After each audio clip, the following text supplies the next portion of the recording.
Now we're gonna do a butterfly recovery.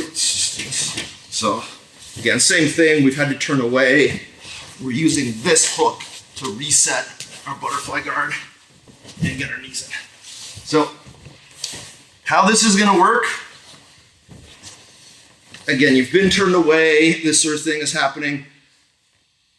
We're assuming that we can't build up. We're assuming like our hips are really stuck, right? Like turtle's not an option, Grandy's not an option, none of that's an option.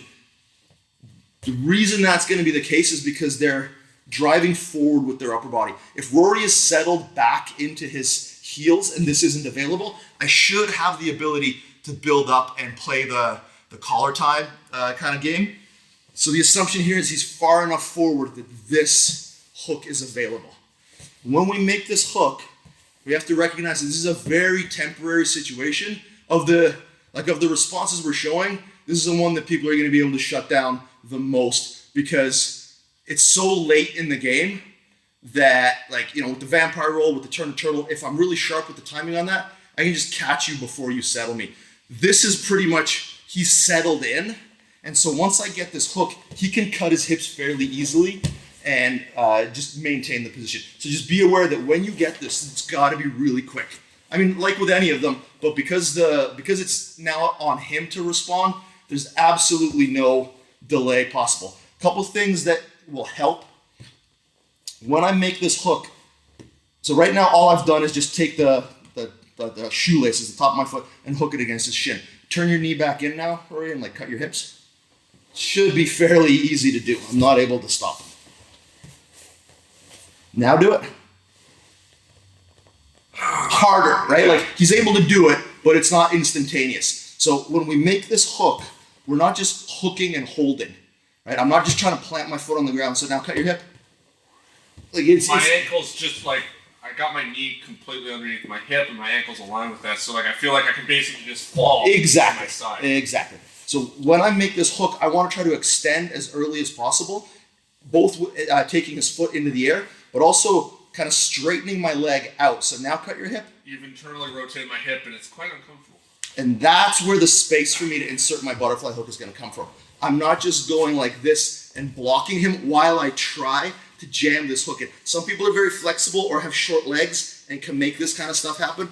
What I'm looking to do is as I catch, I'm extending. My right foot is slightly outwardly rotated here to create more pressure, and then I bring this hook in. Now that I've done that, I've sent some of his weight back, I can usually build up to my elbow. In the gi, we can be gripping here. Butterfly hook comes in. We can go with that like Admiral sweep type stuff from the collar tie series. But just be aware, all of what I just described, which is hooking, extending, coming up like this, has to happen in a real hurry. And we still have to be watchful for Rory cutting the corner now and trying to take my back. So instead of cutting to this hip, he's gonna cut to his other hip and try to get behind me. So as soon as it's available, I need to be turning towards him and I'm locking my right leg down against his thigh, and my left foot is really glued to the butterfly hook here under his knee, and I'm turning my knee in. So now if either direction. Yeah, so now he's stuck while I lift, get this hook, and now I'm not worried about the back. Now that I've got my right leg, which is the outside butterfly hook, is now in the inside butterfly hook, I'm good. If he tries to turn and go to my back, he's just lifting his hips for me. He's giving me the Admiral sweep. So I find this pretty reliable. Yeah, you're a bastard with that. But just again, be aware of the timing, because as I mentioned earlier, a lot of times people try to do this when the other person is settled down onto their hips. It's not possible then. You actually have to try to threaten. Yeah, and tying those other techniques in, like talked about, because if my weight's on his hips, and especially when I'm a little more parallel to his spine with mine, when I'm basically going to be on top set. Right now, if Rob tried to even think about moving like a half Granby or a vampire roll, I'm there and I'm locking it down. But as Rob said, I'm shifting my center of gravity forward, and it gives him the ability to do this.